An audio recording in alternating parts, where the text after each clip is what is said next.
So the whole thing now is growing that user base. Yeah, same. But what's interesting is that on first glance, and when I've been on your website and stuff, it looks like you've raised, you've done your first seed round, you've raised £1 million. It does, it looks and feels like that, which is great. And then I'm guessing, is that part of the dream where you get it to a point where you then raise more money and help you accelerate? Absolutely. So we've just closed our first round, Oh, our wow. pre-seed round, back at the start of April, so just before the end of the tax year. So we did our SEIS round then, and we've got 3 lead investors in that group, along with a small group of committed meowists, if you like, who probably all need to be committed for putting their money in. But God love them, they're the ones that have been with us right from the start, who really believed and actually put their money where their mouth was at a fairly cheeky valuation. And we love those people more, almost as much as our families. They are proper, wonderful people. And then so we got this other triumvirate in more recently, who took a bigger slice, a bigger stake, and that's given us enough to work on the sort of profile raising, the first bit of marketing, a bit more functionality development. We're able to pay ourselves a little bit of money out of the business now, which is nice. Yeah.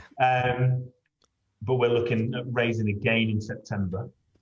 And at that point, if the user base is of the right sort of level, we're looking at a much bigger raise at that point. So probably something about £500,000. Wow.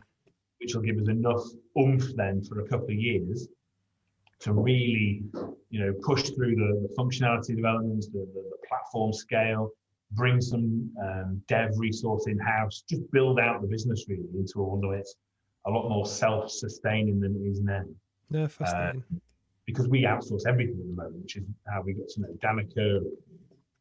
We really try and use meowists to help us build the business. It makes sense. And actually, I saw a talk from one of the guys that was like employee number 5 at Fiverr. And it's that kind of thing of just the more you can help people get value from the platform and actually just have something different that's good. And that's the big thing. I think there's so much crap out there that actually when people actually have something that's actually good, it's exciting to see. It's nice because you see loads of people that when you go to, okay, it hasn't been to one in person, but like the business conferencey type, startup type things. And it used to always be one of my pet peeves where some people would be like, oh yes, we're going to raise this money, then we're going to raise this money. And almost there was a disregard, but for the fact that it was someone's actual money, it was almost like that's the right of a founder to spend other people's money on stuff they want. And I think it's nice when you see people with real business experience actually do stuff, which is awesome.